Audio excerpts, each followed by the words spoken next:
Nós confiamos em Ti, Senhor. Nesse período, muitos estão confiando, Senhor, na vitória de alguém conhecido na política. Mas nós queremos declarar essa noite que nós confiamos em Ti, Senhor. A disposição do nosso futuro não está na mão de uma pessoa da terra, mas o nosso futuro está totalmente em Tuas mãos, Senhor. E nós sabemos que Tu és um Deus bondoso, Tu és um Deus misericordioso. A palavra diz: o Senhor não nos trata conforme as nossas transgressões, mas é gracioso para conosco. Nós confiamos plenamente em Ti, Senhor. Nós exaltamos o Teu nome, louvamos o Teu nome. E dizemos: tem liberdade nesse lugar, Espírito Santo, para fazer o que Você quiser. Em nome de Jesus. Amém. Querido, pode sentar. Pessoal do louvor, muito obrigado. Vocês são fantásticos.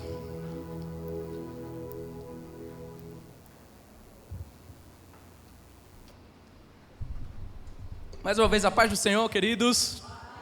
Uma satisfação estar aqui com vocês. Eu sempre me animo e sempre me alegro quando eu posso vir compartilhar uma palavra do Senhor com vocês. É sempre uma satisfação.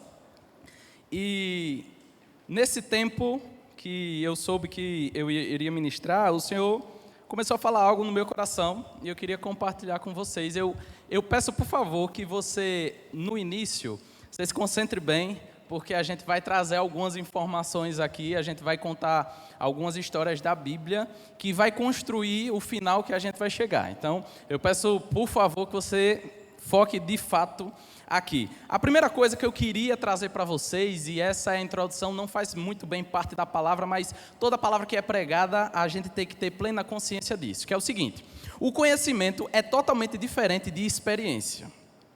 Por que eu digo isso? Porque existe o conhecimento acumulado intelectualmente e existe a experiência que você teve com a aplicação de determinada informação. E o que a gente precisa entender é que acúmulo de conhecimento não torna a gente experimentado ou experiente naquilo que a gente conheceu. Por exemplo, se eu sei muita coisa, se eu assistir uma aula no YouTube sobre engenharia civil, eu posso trazer para vocês vários dados e informações sobre a construção de uma casa. Mas eu já construí uma casa? Não. Então, a falta de execução daquele conhecimento me tornou uma pessoa que apenas conhece, mas nunca experimentou. O que é que acontece? A palavra, toda vez que ela é ministrada para vocês, vocês precisam pegar isso e transformar ela em prática. Porque caso a gente não transforme aquilo que é pregado em prática, nós acumulamos um conhecimento, porém não produzimos frutos que desrespeitem a essa ministração. Então você começa a acumular conhecimento, Quando alguém chega para você e diz: você sabe sobre isso? A pessoa diz: sei. Mas ela não produziu nada naquela experiência, ela não teve uma experiência de fato com aquilo. Então, se ela não teve experiência com aquilo, ela não pode ter certeza absoluta. O que é que acontece? Você é persuadido por um discurso. Só que se você basear a sua fé em persuasão, se chegar outra pessoa que lhe persuada mais, existe essa palavra? Misericórdia, não sei. Persuada, não sei, acabei de inventar. Mas se chegar uma pessoa que tem uma lábia boa e lhe convencer de algo, você provavelmente vai deixar o que você acreditava, se for de mente, e vai passar a acreditar naquela pessoa porque ela deu bons argumentos. E eu queria dizer para vocês que o evangelho não é pautado em argumentos. Eu não vou convencer vocês sobre o evangelho mentalmente. Por quê? Porque a palavra de Deus diz que nós cremos em Jesus pela fé. Não é argumento humano e mental que vai fazer com que você creia em algo. É a firme convicção e a experiência que você vai ter que vai fazer com que você tenha certeza que aquilo é verdade.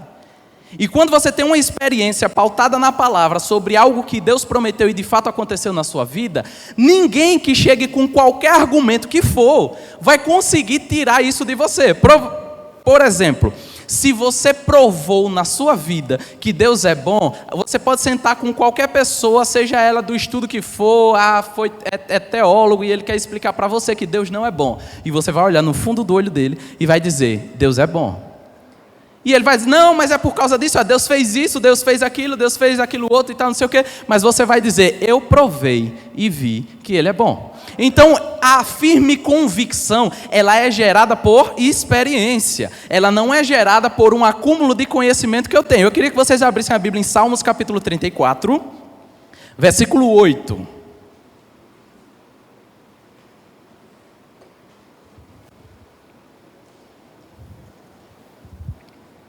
Salmos capítulo 34, versículo 8.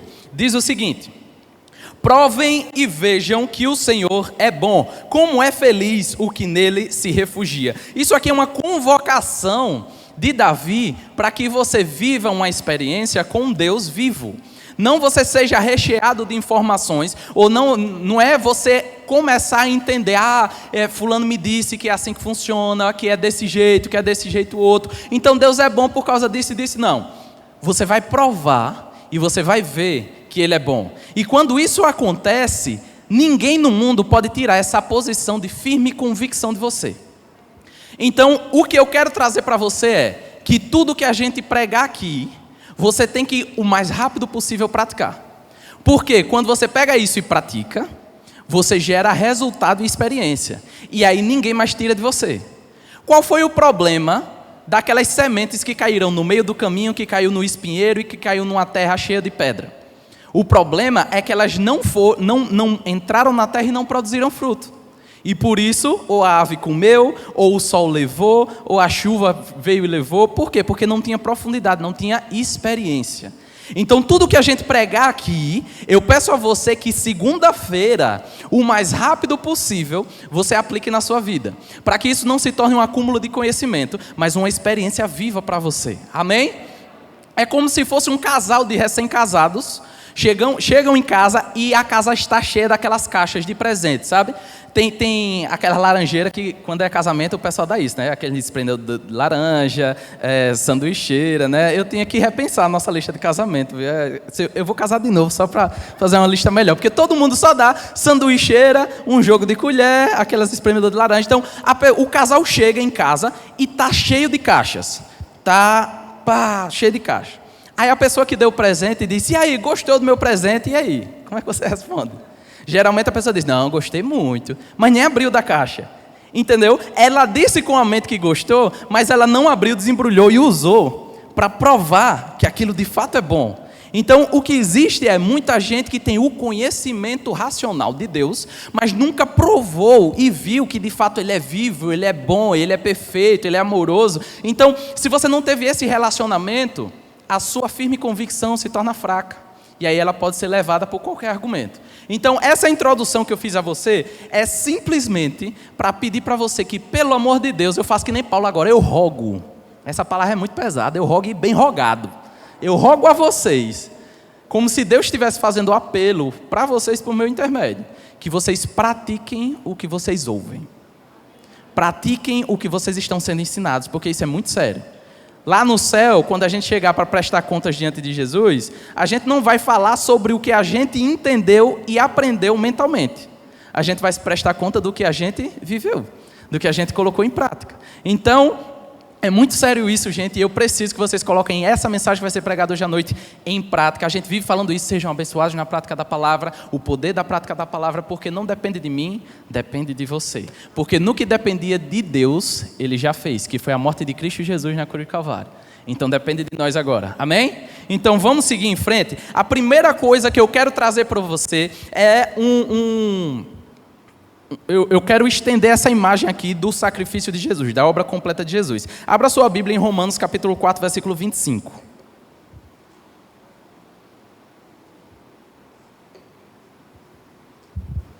Romanos capítulo 4, versículo 25. Todos abriram? Vamos esperar um pouquinho. Diz o seguinte, Romanos capítulo 4, versículo 25. Ele, e esse ele aqui está falando sobre Jesus. Ele foi entregue à morte por causa dos nossos pecados e foi ressuscitado para que fôssemos declarados justos diante de Deus.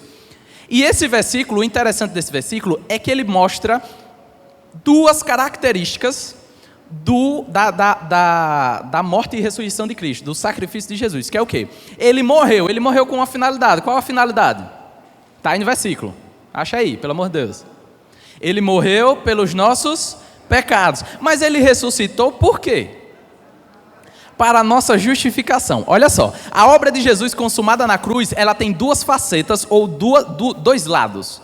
Se Jesus só tivesse morrido, ele teria pago os nossos pecados, mas nós não seríamos justos. Nós não estaríamos em posição de justiça diante de Deus. Então, se Jesus viesse e morresse, essa morte de Jesus pagou a dívida que era minha e era sua. Beleza, nós estávamos livres da morte, mas nós não estaríamos em posição de justiça diante de Deus. Só que esse versículo fala que ele morreu pelos nossos pecados, mas ressuscitou para a nossa justificação, para que nós estivéssemos na posição de justo. Então a obra consumada de Jesus é pleno perdão de pecados, e isso aqui é absolutamente pleno perdão de pecados. A gente não fala de perdão de pecados parciais, não, alguns foi, outros não. Pleno perdão de pecados. Só que a outra parte do sacrifício de Cristo é colocar você na posição de justo.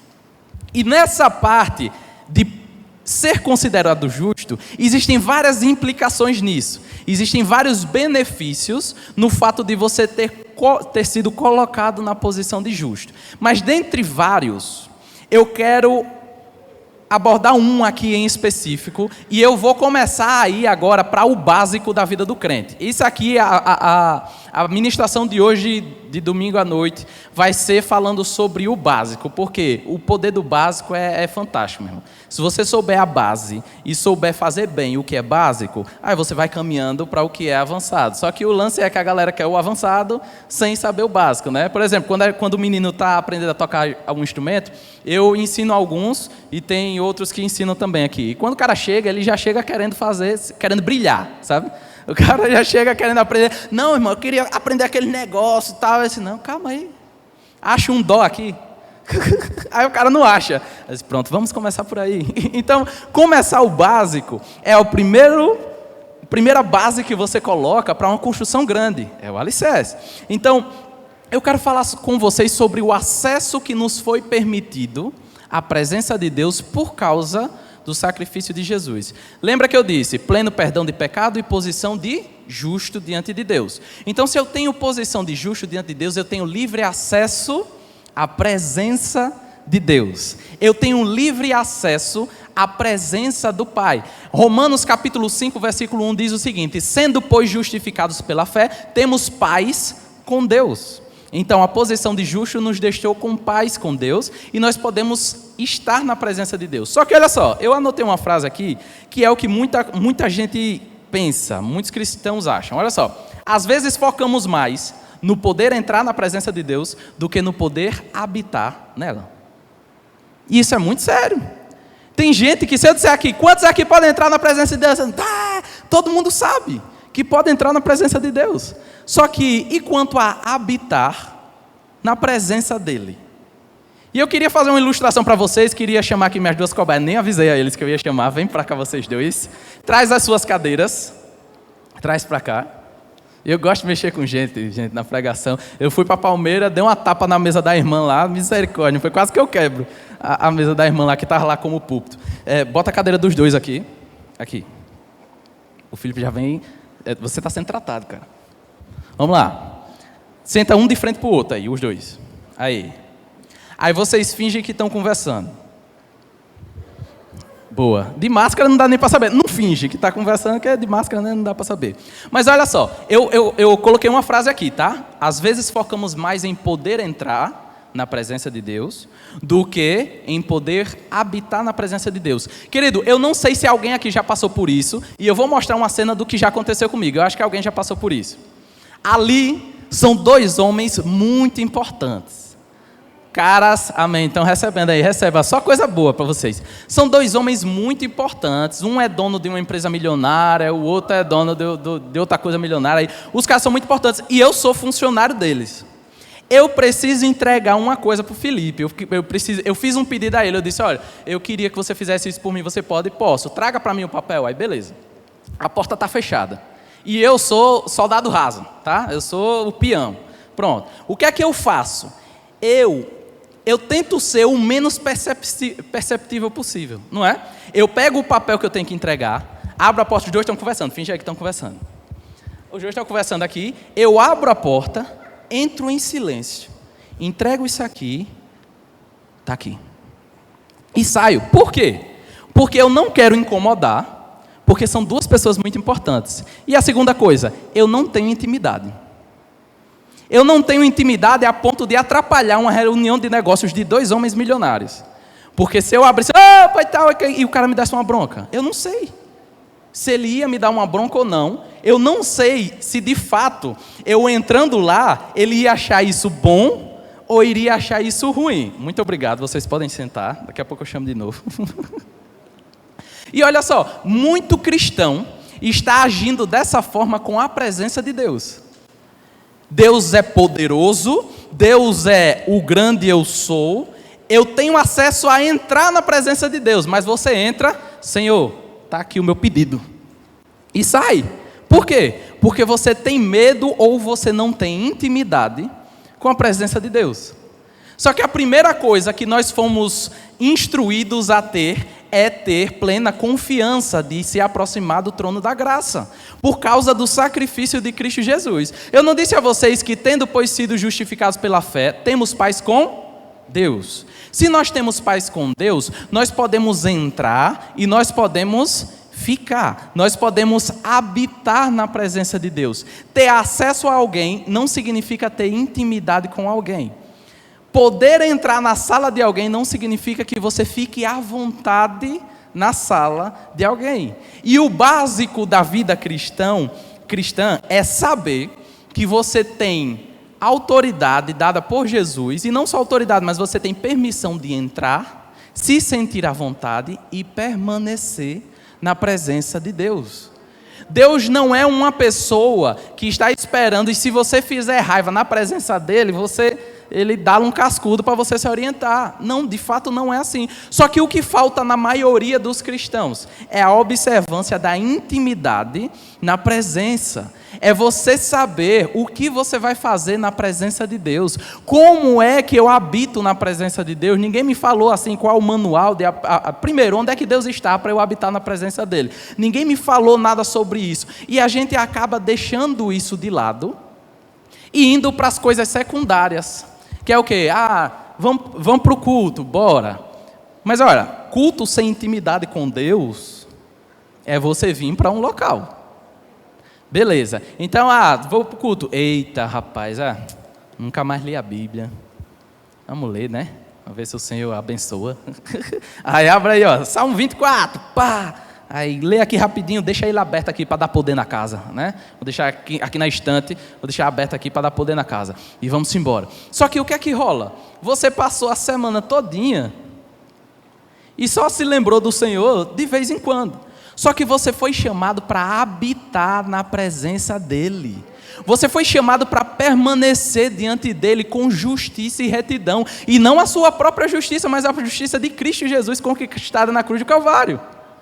Então você foi chamado para habitar nessa presença. Aí eu estou falando aqui de presença de Deus, de você habitar na presença de Deus e tal, não sei o quê. Se você não estiver movido e achar isso interessante, eu queria ler um texto para você. Abra sua Bíblia em Êxodo capítulo 34. Eu quero mostrar para você quão importante era para as pessoas do Antigo Testamento a presença de Deus. Qual a importância que eles davam. Qual o privilégio que eles consideravam estar na presença de Deus e o que isso interferia na vida deles. E depois a gente vai para o Novo Testamento. Êxodo capítulo 34. Eu vou ler o versículo 29. Êxodo 34, 29. Diz o seguinte: ao descer do monte Sinai, com as 2 tábuas da aliança nas mãos, Moisés não sabia que o seu rosto resplandecia por ter conversado com Deus. Desce um pouquinho lá agora até o 34. Mas, toda vez que entrava para estar na presença do Senhor e falar com ele, ele tirava o véu até sair. Sempre que saía e contava aos israelitas tudo o que lhe havia ordenado, eles viam que o seu rosto resplandecia. Então De novo Moisés cobriu o rosto com um véu até entrar de novo para falar com o Senhor. O que acontece? Moisés subiu ao monte e ficou na presença de Deus por alguns dias, 40 dias para ser mais específico. Ele ficou lá conversando com Deus, na presença de Deus. Quando ele saiu de lá com as tábuas da lei e os 10 mandamentos, o que é que o pessoal percebeu? O rosto dele estava diferente. O rosto dele brilhava, literalmente. Por quê? Porque ele estava na presença de Deus. Então ele botou um véu, porque as pessoas começaram a ficar com medo. Oxi, esse rosto brilhante aí, que negócio é esse? E não era pó, não era iluminador, meninas. Não era maquiagem, era brilho mesmo e tal. O cara olhava assim e disse, meu Deus do céu. E o povo ficou com medo, aí toda vez que ele ia falar com o povo, ele botava o véu. Só que quando ele subia no monte, que ele ficava com Deus de novo e voltava, o rosto estava brilhando de novo. Quando ele passava tempo sem ir lá, o rosto ia apagando. Só que aí quando ele voltava e subia ao monte, e passava tempo com Deus, que descia, as pessoas percebiam, no rosto dele, que ele tinha passado tempo com Deus. Agora eu quero mostrar para você, e essa primeira parte, ela é um pouco comprida, mas eu já li esse texto quando eu era mais novo. Eu li esse texto 10 vezes. Aí depois eu fiquei mais velho um pouquinho, li mais 10 vezes. Eu não entendia de jeito nenhum esse texto. E o Senhor me abriu os olhos para entender por causa dessa passagem de Moisés. E eu queria que vocês abrissem em 2 Coríntios, capítulo 3. O pessoal da projeção, tem a NVI aí? A versão? Vê se tem. Tem? Abre para mim, por favor, que eu queria que o pessoal lesse aqui comigo, porque eu quero que você acompanhe atentamente. 2 Coríntios, capítulo 3, versículo 7. Essa é a primeira parte, a introdução da mensagem, tá, irmãos? Eu preciso explicar para você muita coisa do que acontece. 2 Coríntios, capítulo 3, versículo 7. Pronto, olha só. Se você conseguir enxergar daí, acompanha aqui comigo, que é uma versão só, e a gente lendo a mesma versão, acaba que a gente consegue assimilar melhor o que essa passagem está querendo dizer. Olha, Paulo está falando, eu disse, eu vou tentar pegar o mínimo possível, mas não tinha como pegar o mínimo possível desse texto, aí eu tive que pegar os versículos tudinho, mas olha, o ministério que trouxe a morte foi gravado com letras em pedra, mas esse ministério veio com tal glória que os israelitas não podiam fixar os olhos na face de Moisés, por causa do resplendor do seu rosto, ainda que desvanecente. Vamos lá. Primeira coisa, a gente vai por partes que eu quero explicar isso aqui para você, porque antes eu li e não entendia. Olha só. O ministério que trouxe a morte foi gravado em letras de pedra. Isso aí aqui é o quê? É a antiga aliança. São os 10 mandamentos. Foi dado a Moisés. A gente acabou de ler o texto aqui. Moisés estava com o Senhor, pegou as tábuas, desceu. Só que quando ele desceu, o rosto dele estava brilhando. Mas esse ministério veio com tal glória que os israelitas não podiam fixar os olhos na face de Moisés por causa do resplendor do seu rosto, ainda que desvanecente. Vamos para o próximo versículo. Não será o ministério do Espírito ainda muito mais glorioso? Vamos para o outro. Se era glorioso o ministério que trouxe condenação, quanto mais glorioso será o ministério que produz justiça? Vamos para o outro. Pois o que outrora foi glorioso, agora não tem glória, em comparação com a glória insuperável. Ele está falando de você. Ele está comparando você com Moisés. Porque a gente gosta muito de jogar aquela desculpa, né? Quando eu li a parte que Moisés desceu com o rosto brilhando, porque estava com o Senhor. Aí você pensou logo, é porque era Moisés, né? Moisés, o cara do cajado, o cara do mar vermelho. Moisés era Moisés, eu não. Ele está começando a dizer que o ministério da morte e da condenação teve a sua glória, mas o ministério do Espírito e da justificação tem muito mais glória do que aquele outro. Então a dispensação em que você está, o tempo em que você está, tem muito mais glória do que a época de Moisés. Vamos seguir. Passa o outro aí. A gente está no isso. E se o que estava... Não, o 11.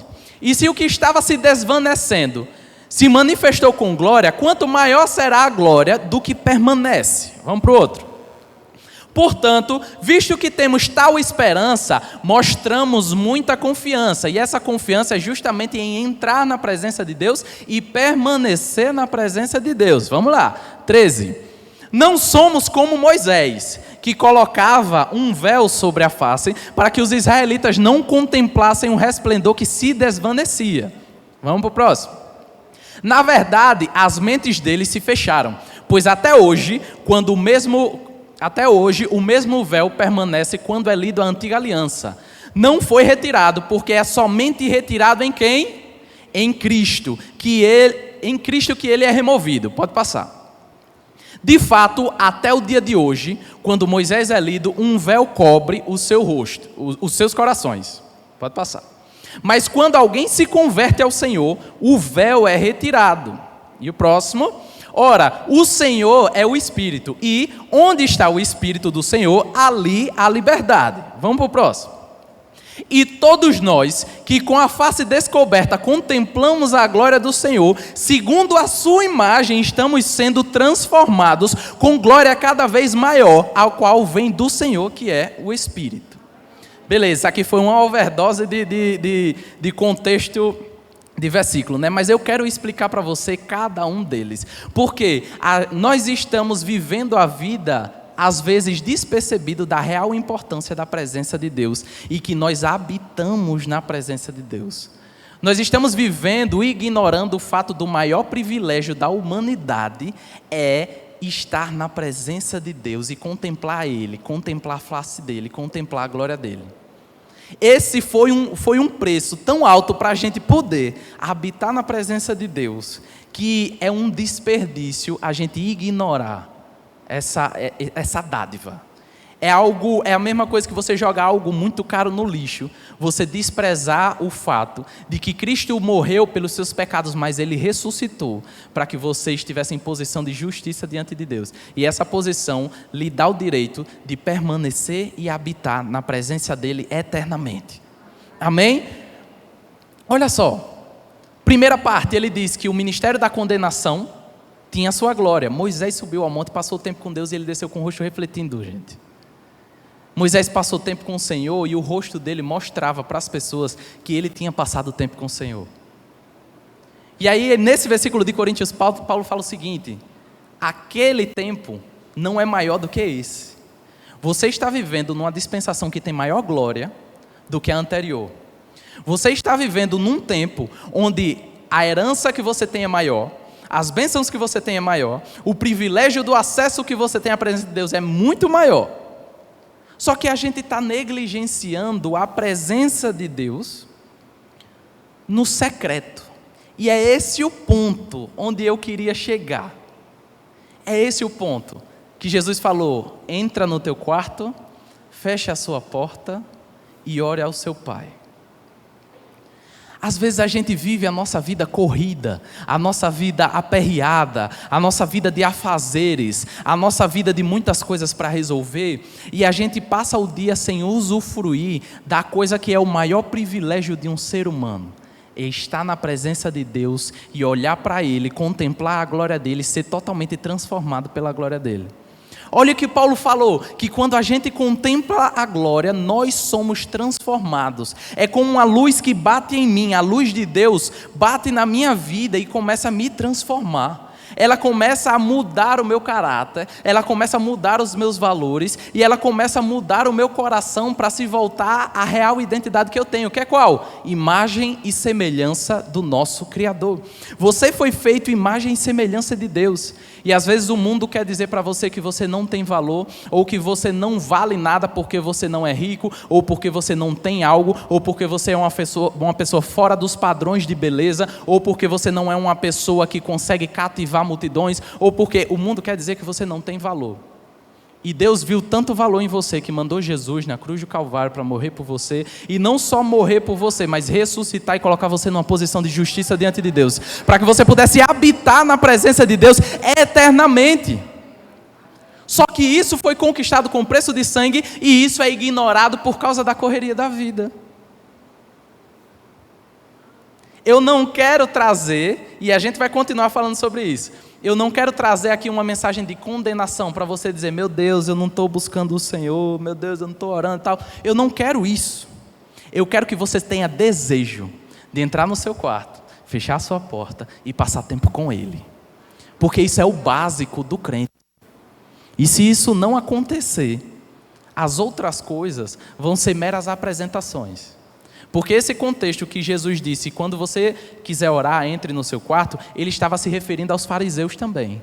Porque os fariseus ficavam nas esquinas e diziam: Senhor Deus maravilhoso, Tu és, grande é o Célcio. Eu não sei nem falar essas palavras direito, não é bonito. Mas eles ficavam nas esquinas orando com orações bonitas e tal, e eles apresentavam para as pessoas uma intimidade que eles não tinham no quarto deles.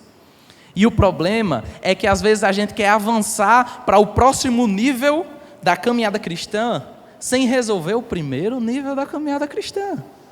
É o básico, é você ter vontade de se relacionar com Ele. É você ter vontade de fechar o seu quarto e abrir o seu coração para Ele.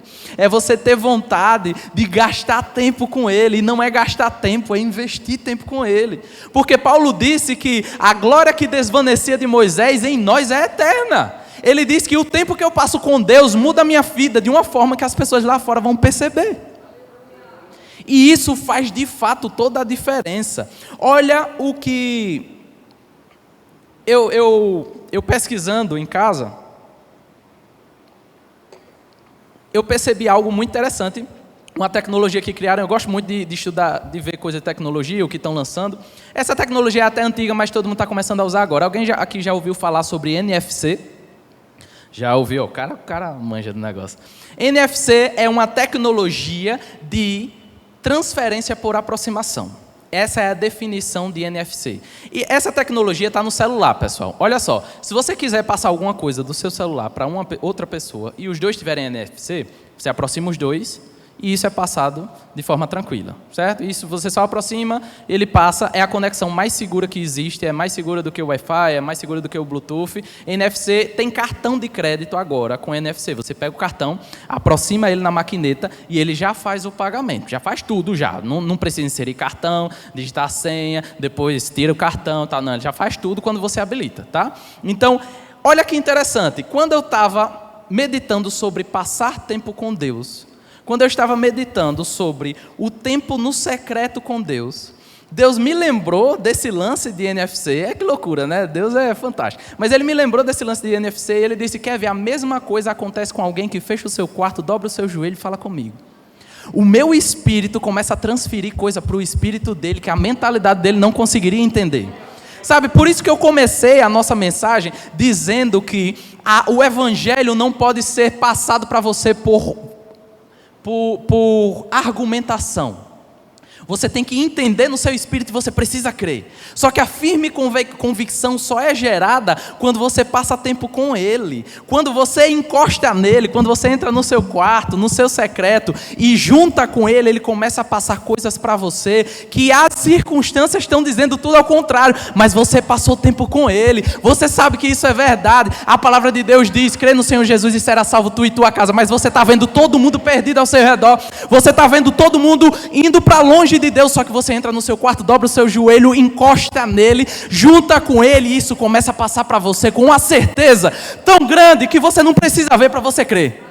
Você sabe que você sabe que vai acontecer. Por quê? Porque eu colei nele, mano, e ele passou isso para mim. Eu tenho firme convicção no meu espírito que essas coisas irão acontecer. E essa pressão do evangelho é justamente sobre alguém que experimentou o evangelho. Se o evangelho sair, meu irmão, da sua boca sem graça, é porque você ainda não experimentou. Você pode perceber, olha, eu viajei para o Rio de Janeiro com a Ana e a gente foi para o casamento do meu irmão, e ele falava muito de uma doceria que tinha lá, de uma torta que ele disse que não achou no mundo nenhum. Ele já rodou o Brasil todinho, já viajou todinho, e a torta é muito boa, velho, e tal, e não sei o quê. E eu falei para outra pessoa que a torta era boa, mas a pessoa não acreditou. Mas quando ele falava, a pessoa acreditava. Por quê? Porque ele provou. Ele sabe dizer para você o gosto que tem. Ele sabe dizer para você a experiência que tem, sabe? Quando o evangelho sair de você, querido, tem que sair dessa forma. Eu provei e eu vi que isso acontece, que isso é real, que isso é certeza absoluta. Independente de quem fale, independente da circunstância que apareça, eu sei que ele é real. Ele fala comigo. Quando eu entro no meu quarto, quando eu fecho a minha porta, que eu dobro o meu joelho, ele entra no quarto de uma forma absurda, meu irmão. Você precisa experimentar isso. Você precisa viver isso constantemente. Porque existem coisas que a gente não vai conseguir conceber na nossa mente, mas o nosso espírito vai conseguir receber dele. Então, eu só consigo explicar para você a experiência de se relacionar e habitar na presença de Deus, entrar no seu quarto e no secreto até aqui. Porque a partir daqui eu não consigo explicar para você. É uma coisa que entra no espírito. É uma coisa que você sabe que ele está ali. Você sabe que ele está do seu lado. Você sabe que ele está ali ouvindo. Você sabe que ele está ministrando coisas para você. Mas ninguém falou nada. Você não ouviu som nenhum. Mas ele está ali. E você se aproximou dele. Está começando a transferir, querido. Está começando a transferir. Independente de você achar que... Não, mas eu não estou vendo nada. Meu irmão, eu quero dizer para você... Eu não quero aqui... E me ouça com bons ouvidos. Eu não quero expor para você aqui agora a minha vida no secreto. Mas eu quero dizer para você algumas experiências que eu tive no secreto. Eu já tive um problema muito sério para resolver, que demandava um prejuízo financeiro muito grande. Muito grande. E a responsabilidade ia cair toda sobre mim. E eu estava, meu Deus, o que é que eu faço? Meu Deus, o que é que eu faço? E aperreado, a coisa mais fácil do mundo é eu dormir. Eu abandono a minha esposa no meio de uma conversa. A gente está deitado assim, né? Se ela parar um pouquinho para respirar, já era. Dormia ali, ninguém fala mais comigo. Eu durmo muito fácil. E nesse tempo, nessa situação específica, eu perdi meu sono. E quando eu perco meu sono é porque o negócio é sério mesmo. Porque eu não perco meu sono por nada desse mundo. Mas nesse dia, eu perdi o meu sono. E o pior, nesse dia, eu tive um pesadelo a noite todinha. Satanás me mostrando 50 formas de como ia dar errado. Dá para tu um negócio desse? Eu virei a noite vendo cenas de como ia dar errado. Ó, isso aqui vai dar errado, ó. Pronto, aí o prejuízo é todo seu, tome. Pode dar errado assim também, ó. Aí pronto, o prejuízo é todo seu. Isso aqui, ó, vai dar errado, tome, o prejuízo é todo seu. E eu acordei angustiado, acordei mais cedo do que o normal, angustiado, e eu disse, meu Deus, vou orar aqui. Pá, fechei a porta, coloquei um louvor, dobrei o joelho. Eu abri o meu coração para o Senhor em 100%. Eu disse, Senhor, eu estou passando por isso, e eu não sei como resolver isso aqui. Só que, o meu tempo no secreto não foi com isso. Eu lancei sobre ele toda a minha ansiedade. E depois eu disse, agora eu vou louvar o seu nome. E eu fiquei no quarto, falando com Deus e louvando a Ele, porque Ele é bom, porque Ele é maravilhoso, e Ele é justo, Ele é o príncipe da paz, o conselheiro, Deus forte. Ele me resgatou de uma situação onde eu não poderia estar falando com Deus, mas hoje eu habito na presença dele. E comecei a orar ao Senhor, e no final, eu disse a seguinte frase, parece até loucura, porque o Senhor aparentemente não tinha falado nada comigo. E eu, quando terminei esse momento, eu disse, Senhor, muito obrigado, porque o Senhor falou comigo. E eu saí. E parece loucura, não parece? Aí eu peguei a minha moto e fui para o trabalho. E quando eu peguei a minha moto, que eu saí de casa, que eu virei a esquina, algo dentro de mim falou, se você fizer assim, assim, assado, dá certo. E eu, meu Deus, é isso mesmo que eu preciso fazer. Eu fiz e deu 100% de acerto, 0% de prejuízo. Isso é passar tempo com Deus. E independente de qual estratégia você estiver tendo, se você negligenciar isso, a vida não vai fluir. Porque esse é o básico do básico. Esse é o chamado de todo ser humano. É entrar na presença de Deus, levantar os seus braços e contemplar a glória dEle. E se isso não estiver acontecendo na sua vida, eu convoco você a ter esse desejo. Às vezes, no começo, você vai precisar aplicar disciplina. Às vezes, no começo, você vai dizer, não, eu tenho que fazer isso. Mas aí, depois de você aplicar a disciplina, entrar no quarto e sentir o que você sente no seu espírito, você mais nunca vai querer ficar longe disso. Você mais nunca vai querer perder Deus de vista. Porque, às vezes, a correria da vida faz com que a gente perca Deus de vista. Olha o que o salmista Davi falou em Salmos capítulo 27. Abra aí para mim, por favor. Salmos 27, versículo 4.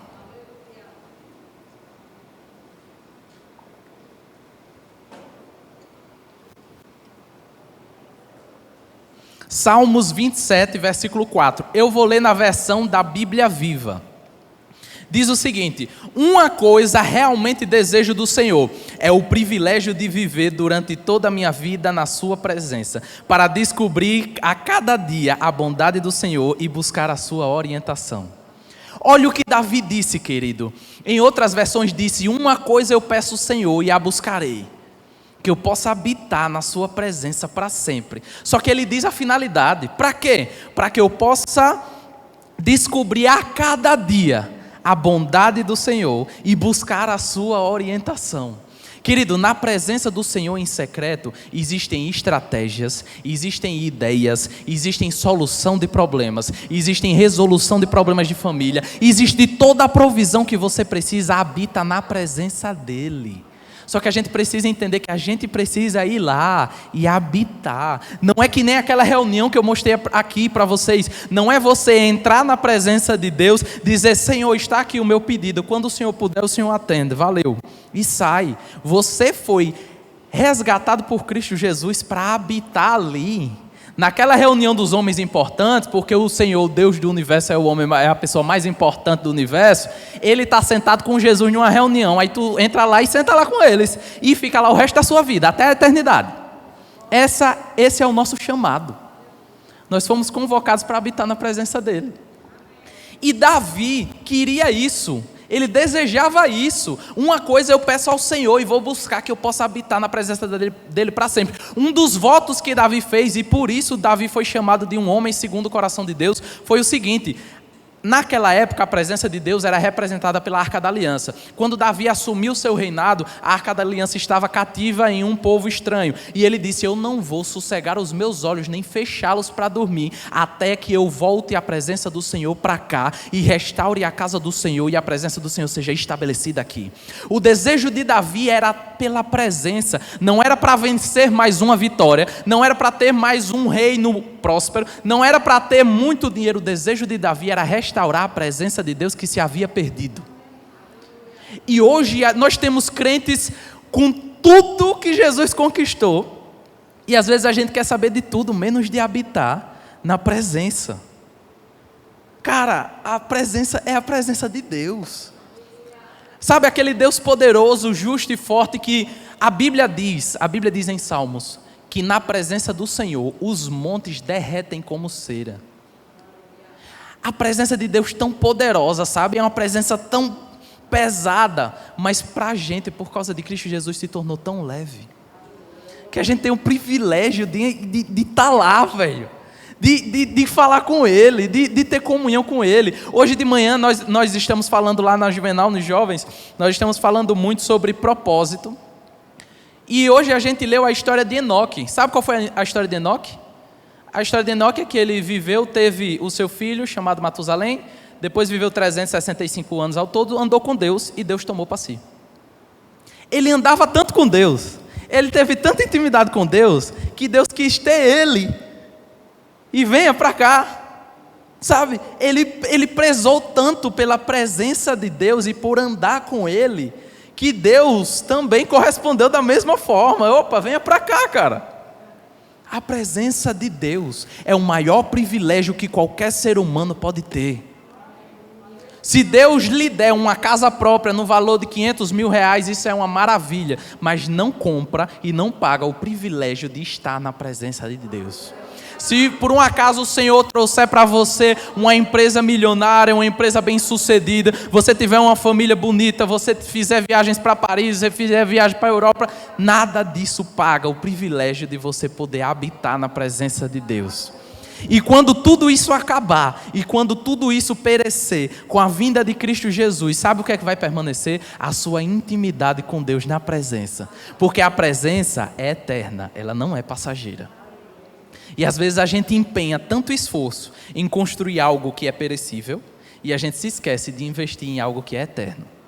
A presença de Deus faz toda a diferença. Quando você entra no seu quarto, dobra o seu joelho e ora ao seu Pai em secreto, quando você abre a porta, apesar de não ser visível a luz que sai do seu rosto, mas as pessoas sabem que você passou tempo com Ele. As pessoas sabem pela forma de você falar, pela forma de você amar, pela forma de você servir, pela forma de você cuidar, pela forma de você resgatar. As pessoas sabem que você passou tempo com Ele. E eu queria que a galera do louvor subisse para cá, eu vou precisar muito de vocês agora. Queridos, beleza, eu preciso entrar no meu quarto, eu preciso ouvir Deus, eu preciso me relacionar com Deus, mas não é tão fácil assim, Kevin, ouvir Deus. E eu sempre tive essa impressão, não sei se você vai concordar comigo, mas eu já fiz muito esforço na minha vida para ouvir Deus, mas muita força mesmo. Eu disse: Senhor, fala agora, Senhor, fala. Aí eu não ouvia nada, aí eu disse: Senhor, eu fiz um negócio de doido, eu buscava o Senhor realmente, ainda busco, mas assim, quando eu era novo eu era sincero, era sinceramente errado, mas era sincero, né? E eu ficava lá, às vezes eu chegava no meio do culto, aí me ajoelhava, aí disse: Senhor, eu só me levanto daqui quando o Senhor fala comigo. Fala, Senhor. Agora. Aí faz aquela força, né, para ver se vai, para ver se... E agora, Senhor? Não, então eu vou me levantar. A posição certa de ouvir Deus deve ser com as mãos para cima. Senhor, fala. E nada. E eu fazia força, sério mesmo, gente. Eu fazia força para ouvir Deus. E para mim era algo complicado. E tipo, eu me sentia o pior dos miseráveis dos pecadores quando vinha um pregador e dizia: eu estava em casa e o Senhor falou comigo. Eu digo: ai, tá de brincadeira comigo. Tu estava em casa, o Senhor falou contigo, e eu fico de joelho aqui direto, e o Senhor não fala comigo. Não existe negócio desse, rapaz, não existe. E o pior é que tem gente que fala muitas frases compridas, né, que o Senhor falou. Aí eu ficava besta assim, sabe? A pessoa disse: aí eu estava em casa, aí o Senhor falou comigo: meu filho, olhe para não sei o que, faça não sei o que. Eu disse: meu Deus falou tanto com esse rapaz, porque o Senhor não fala comigo? Fala comigo, Senhor, eu quero. Aí tem aquela música: eu farei o que for preciso, Senhor, para te ver. E eu subo no monte, e eu faço qualquer coisa e tal. Mas eu quero lhe mostrar um negócio. Eu vou pegar um negócio aqui, eu não sei nem se os diáconos deixaram aqui os controles do ar-condicionado. Tá aqui. Olha só, que interessante. O Senhor falou comigo isso, o Senhor falou comigo. O Senhor está falando comigo, gente. Mas eu vou mostrar para vocês como é que o Senhor fala. E isso vai trazer paz ao coração de vocês. Olha só. Para mim antes era algo que eu precisava botar muita força para Deus falar comigo. E não fazia sentido as outras pessoas dizerem que Deus falou com eles. Eu me sentia ruim, eu me sentia mal. Eu me sentia um brinquedo quebrado, sabe? Um negócio com defeito. Senhor, está todo mundo ouvindo o Senhor aqui. O problema está só comigo. E aí... eu ouvi uma ministração sobre isso, me trouxe paz, e depois o Senhor veio e falou comigo de uma forma muito, muito clara com relação a isso. Olha só, esse controle aqui, se eu apertar aqui, ele vai desligar. Ele ligou, eu dei um comando para ele, ele fechou essas aletas aqui, beleza. Se eu tentar usar esse mesmo controle aqui para desligar esse data show, ele vai desligar? Não. Por quê? Porque o controle é daquele e dali. Foi criado aqui, esses dois aqui foram criados para se comunicar, né? Mas não é ar-condicionado, e se eu tentar o outro ar-condicionado ali, eu vou conseguir? Não. Por quê? Porque um foi criado para o outro. Eu quero dizer uma coisa para você: você foi desenhado por Deus para ouvir a voz dele. Você foi criado, o seu espírito foi recriado de uma forma para facilitar você a ouvir Deus. Por quê? Deus disse o seguinte: façamos o homem à nossa imagem e semelhança. Uma coisa que a gente entende é que semelhante se comunica com semelhante. O cachorro quando late, o outro entende. Uma vaca quando munge, o outro entende. Um ser humano quando fala, o outro entende. Mas Deus, que é espírito, quando fala ao seu espírito, ele entende. E isso precisa trazer uma clareza para a gente acabar com esse misticismo de que a gente vai olhar para o além, aí vai vir uma voz trovejante: meu filho. Aí a gente fala: pai, eu sei que está... Sim. Não é isso, mano. Tá ligado? A gente tem que parar com esse misticismo e entender o seguinte: Deus nos criou com um espírito pronto a ouvir a voz dele, na maior facilidade do mundo. Quando o profeta Elias tentou ouvir Deus numa chama de fogo, ele olhou e Deus não estava ali. Quando veio a tempestade, os raios e trovões, e ele olhou e Deus não estava ali. E aí, numa brisa suave, ele percebeu que Deus estava falando. O seu espírito, a partir do momento que você entrega a sua vida a Jesus, você nasceu de novo e você recebeu um espírito, que é a coisa mais fácil do mundo, é ele ouvir Deus falar. Só que o problema é que a gente quer ouvir Deus falar no meio da rua, abrindo os céus, descendo uma caravana de anjos e dizendo: esse é o meu filho amado, em quem tenho prazer. Mas a gente não quer entrar no nosso quarto, fechar a nossa porta, dobrar o nosso joelho e encostar o nosso espírito no dele para que ele comece a comunicar coisas no nosso espírito. A gente tem que entender que a forma mais fácil de você ouvir Deus é se relacionando com Ele. É só isso. Só que existem outras coisas que dificultam esse ouvir no Espírito. É o quê? Hebreus fala que o pecado endurece o nosso coração. Se nós ouvimos a voz de Deus no nosso coração, então seu relacionamento com o pecado dificulta você de ouvir a voz de Deus. Mas a partir do momento que você abandona o pecado e o embaraço da vida que tão tenazmente nos rodeia, e você começa a prosseguir para o alvo, a coisa mais fácil do mundo é você ouvir Deus falar com você. Você vai começar a ter firmes convicções no seu espírito. Pode começar aí, que eu quero ler com o pessoal. Você vai começar a ter firmes convicções de coisas que você não sabe por quê, você não entende, mas você simplesmente tem certeza. Como, por exemplo, o seu filho que está com um problema, que não está querendo ir para a igreja e está com mais influências. Você ora por ele todo dia: Senhor, ele é teu, Senhor, ele é teu, Senhor, ele é teu. Quando você fechar a porta do seu quarto, dobrar o seu joelho e se conectar com ele de fato em espírito, algo dentro de você vai ter a certeza que ele é de Deus. O seu filho é do Senhor e ele não vai se perder. O seu filho é do Senhor e o Senhor está abraçando ele com laços de amor, e em algum momento da vida ele vai entender que ele precisa voltar. Sabe, às vezes você está passando por uma dificuldade financeira e tudo ao redor está mostrando para você que dá errado e que você não vai sair disso, e que não tem condições lógicas de você sair de uma vida de miséria.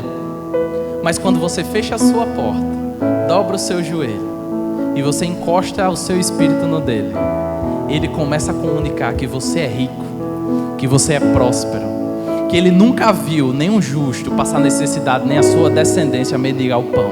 Você começa a ter plena certeza de que o que ele fala vai acontecer, porque isso foi gerado no seu espírito, isso foi colocado dentro de você, e não tem diabo dos infernos que tire isso de você. Você sabe porque sabe que vai acontecer, mas por quê? Porque você passou tempo com ele.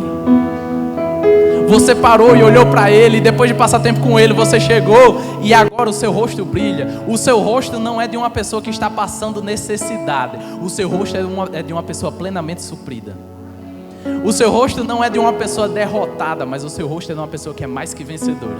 Por quê? Porque o mundo acha que a vitória é celebrada no momento da batalha final, mas a nossa vitória já foi celebrada 2000 anos atrás, quando Cristo morreu na cruz e ele ressuscitou. Acabou, meu irmão, eu venci por toda a eternidade por causa dele. Então não existe mais eu andar com a cabeça baixa, mas essa firme convicção só vai vir para você quando você entrar no seu quarto, quando você vir para o secreto, abrir o seu coração para ele, derramar todas as suas angústias nele e ele começar a mostrar para você os planos que ele tem para você. Porque quando você abre o seu coração para ele e diz: Senhor, eu estou perdido nisso aqui, eu não sei o que fazer, eu estou vivendo uma vida triste, eu estou vivendo uma vida miserável, ele olha para você. Ele não fala audivelmente, mas no seu espírito ele coloca a seguinte mensagem: eu é que sei os pensamentos que eu tenho a seu respeito, são pensamentos de paz e não de mal, para lhe dar o fim que você deseja. A esperança ainda existe, ela está viva, o nome dela é Jesus Cristo, e Ele está conosco até as consumações dos séculos, eternamente. Então o que eu preciso que você de fato pratique quando chegar segunda-feira é entrar no seu quarto, fechar sua porta e abrir o seu coração para Ele. Isso parece básico, mas isso é o que vai pautar toda a sua vida daqui para frente. Sabe, as pessoas às vezes almejam, quem tem chamado nos 5 dons ministeriais, às vezes olham para grandes ministros, né, e grandes ministérios e dizem: eu queria ser assim, eu queria fazer assim, eu queria fazer assado. E o cara está focando em como vai ser a performance dele no meio das multidões e está esquecendo que Deus aplaude o seu secreto. Ele suporta o seu público. O seu secreto dá base para que você venha a público, e não o seu público dá base para o que você fala. E eu quero estimular você a fazer isso agora. quero que você fique de pé.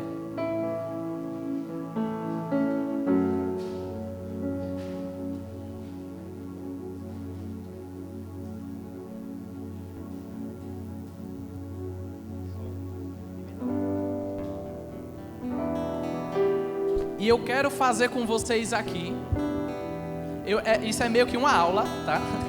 Eu quero fazer com vocês aqui o que você vai fazer na sua casa segunda-feira. Tá ok? Fechado? Amém. Então vamos lá. Primeira coisa, eu queria saber aqui quem tem, se você tiver, você levanta a mão. Eu quero saber aqui quem tem nessas próximas semanas uma decisão muito séria para tomar. Levanta sua mão. Temos algumas pessoas aqui, outras aqui, certo? Vocês têm uma decisão muito séria para tomar. Beleza, guarda aí.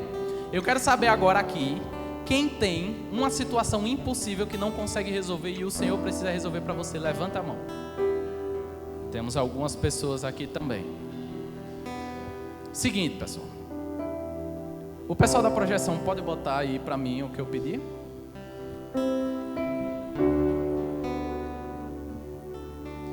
Eu quero dar agora para você 2 minutos. E eu queria que você fizesse o seguinte: você abrisse a sua mão, assim, abre a sua mão. E agora eu queria que você fechasse seus olhos e contasse para Deus tudo aquilo que está tirando a tua paz. Ou essa decisão que você precisa resolver, ou essa interferência divina que você precisa, ou uma cura que você está precisando. Eu quero que você fale para Deus agora a sua dor, tá? Eu vou dar 2 minutos para você. Começa a falar com Ele, não fala para mim, fala para Ele. Começa a falar com Ele. Diga absolutamente tudo o que você está precisando. Absolutamente tudo. Tudo que você precisa, tudo o que está faltando, tudo que realmente você não sabe o que fazer.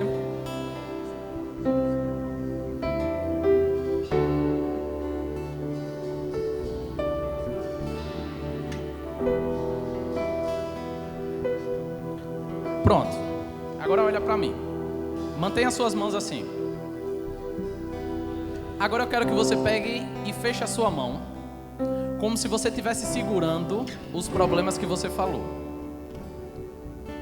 Como se você tivesse na sua mão aí a decisão difícil que você tem que tomar, a situação que você precisa de uma interferência divina, a problema de saúde, um problema financeiro, um problema tal. Segura ele, tá seguro?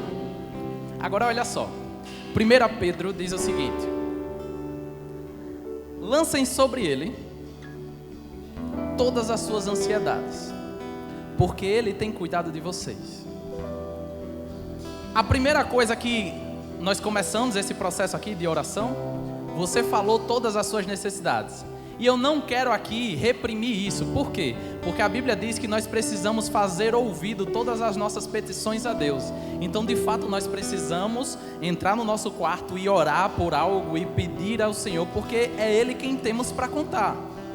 Só que, quando você entra no seu quarto, pega todas as suas dificuldades, abre o seu coração e diz: Senhor, eu estou com problema nisso, eu estou com dificuldade nisso, eu estou precisando disso e tal. Você pega tudo isso e joga nele. E eu vou pedir para você jogar isso para esse nome aqui. Só que o lance é o seguinte: essa palavra lancem sobre ele todas as vossas ansiedades, é lançar arremessando com força como quem não quer pegar de volta.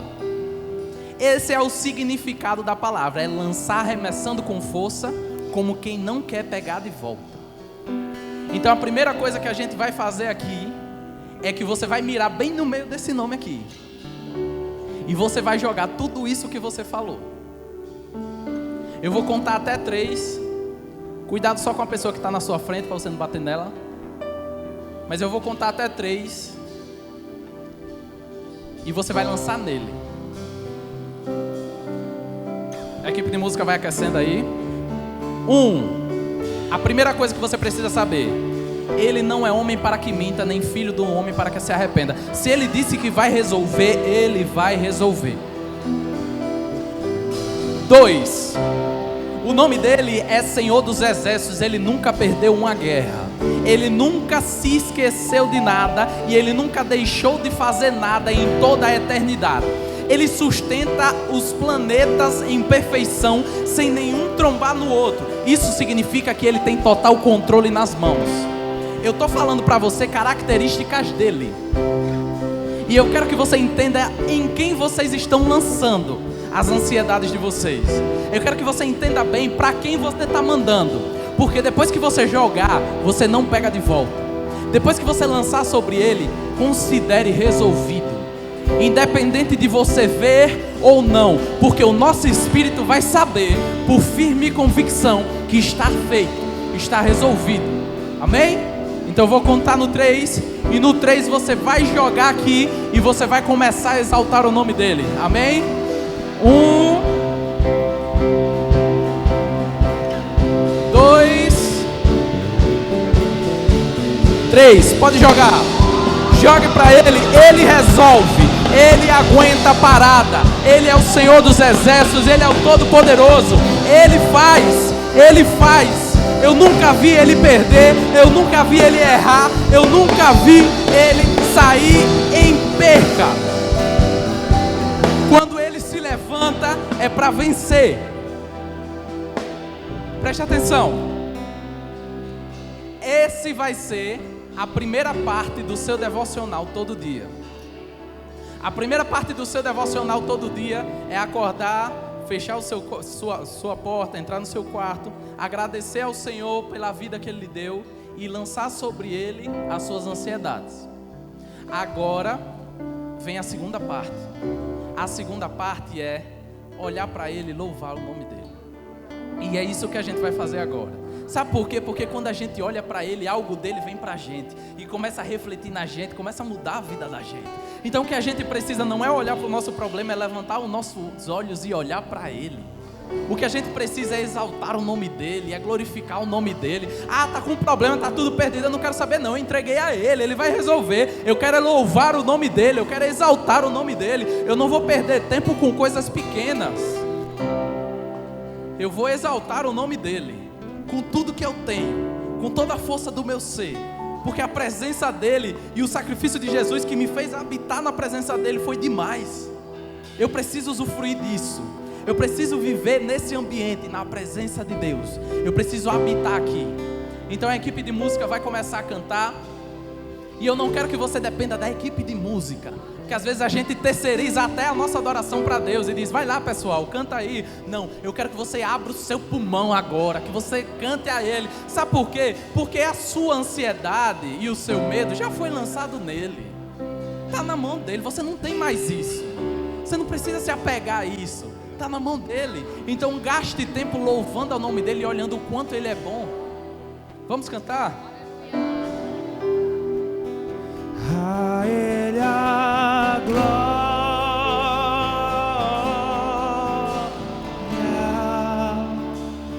a Ele a glória. Exalte o nome dele. A Ele a glória, a Ele a glória. para sempre, para sempre. Como você pode fazer melhor isso? Ao Deus que lhe deu a salvação. Vamos a Ele. A Ele a glória.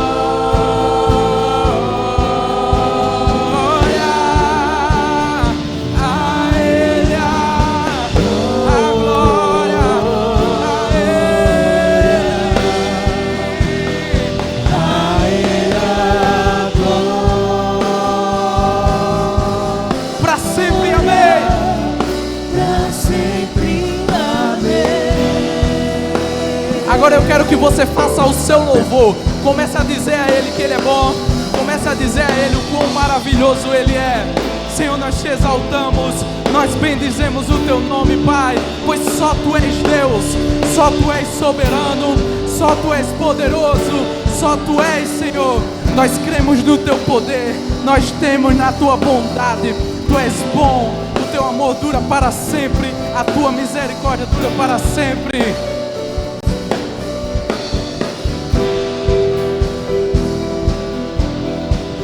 Aleluia. A Ele a glória.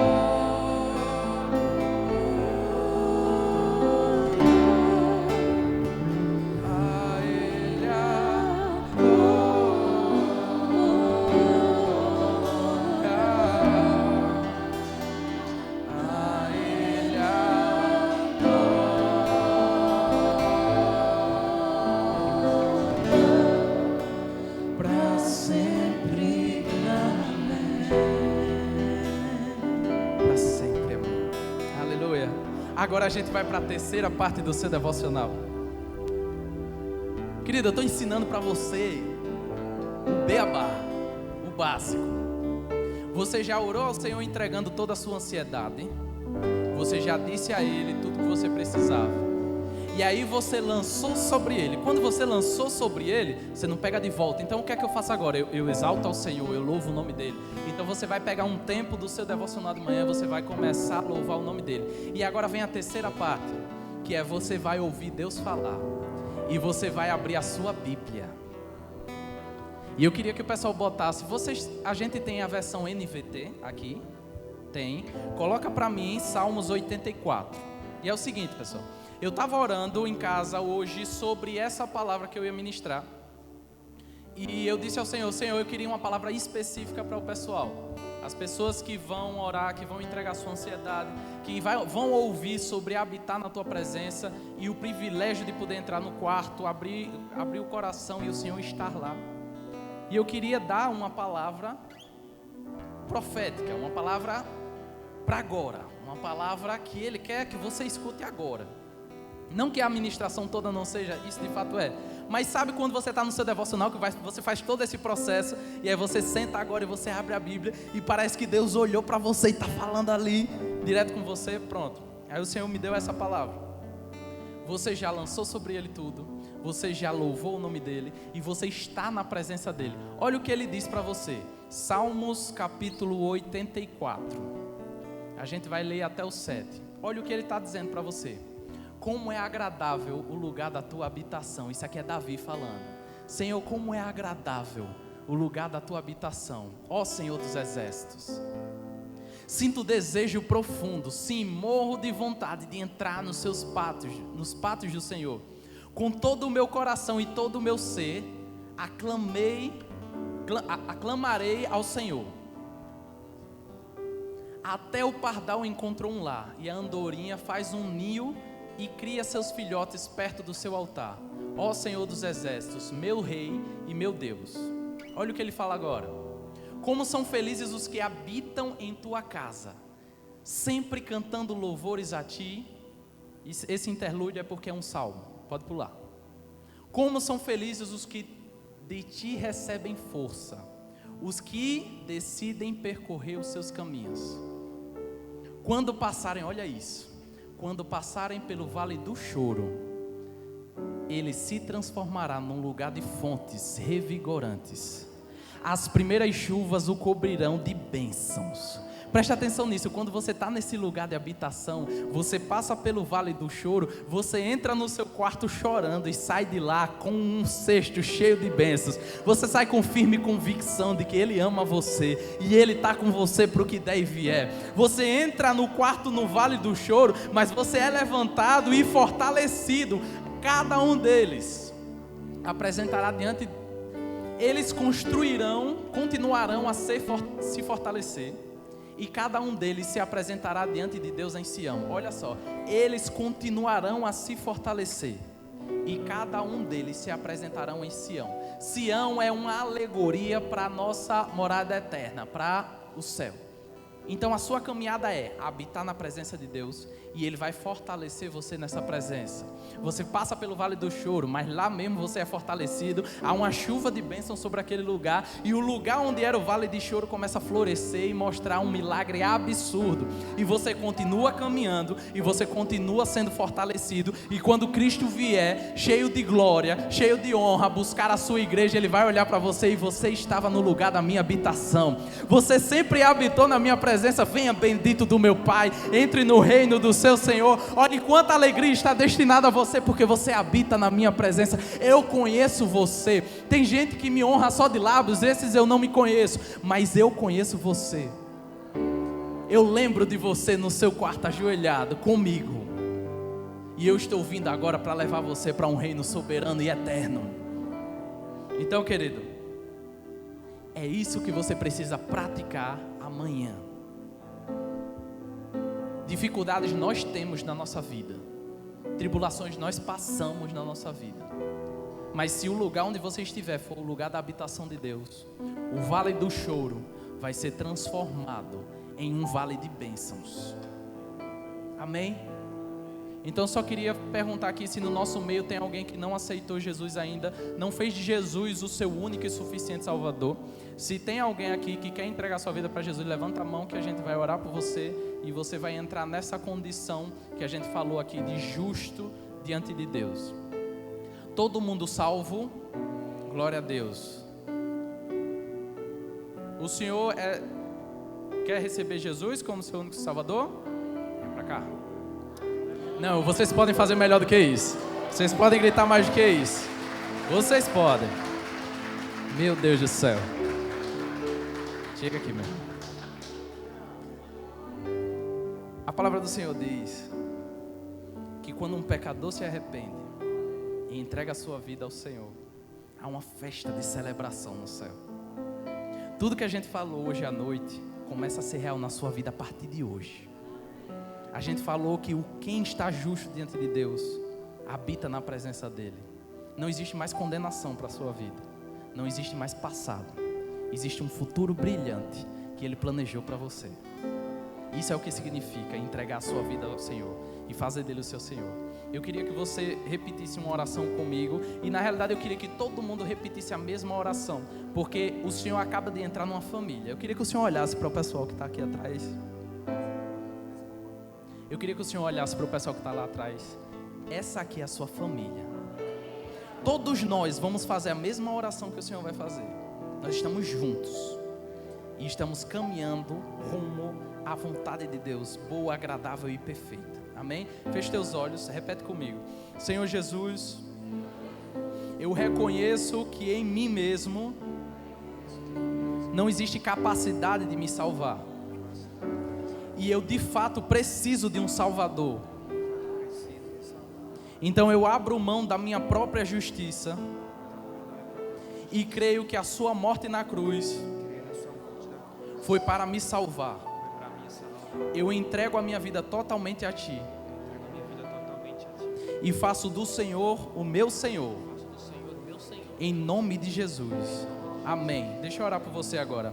Estenda a sua mão para cá. Senhor nosso Deus, nós declaramos, Pai, sobre a vida do nosso irmão agora uma virada e uma transformação de vida de 360 graus. Nós cremos, Pai, na sua vontade se estabelecendo na vida dele. Nós cremos, Senhor, em todos os planos do inimigo sendo destruídos e anulados agora, em nome de Jesus. E nós declaramos que ele vai viver a tua vontade, que é boa, agradável e perfeita. Nós declaramos que cada propósito que o Senhor tem para a vida dele vai ser cumprido em nome de Jesus. Nós declaramos força vindo para ele e vigor para que ele possa continuar na caminhada da fé. E nós declaramos irmãos aqui na igreja se levantando para caminhar junto com ele e ajudá-lo na caminhada. Nós declaramos isso em nome de Jesus. Amém. Glória a Deus, meu querido. É um prazer ter você aqui. Eu queria que você acompanhasse o Frank, que ele vai falar com você e vai falar para você as bênçãos que é entregar a vida para Jesus. Amém? Glória a Deus. Fica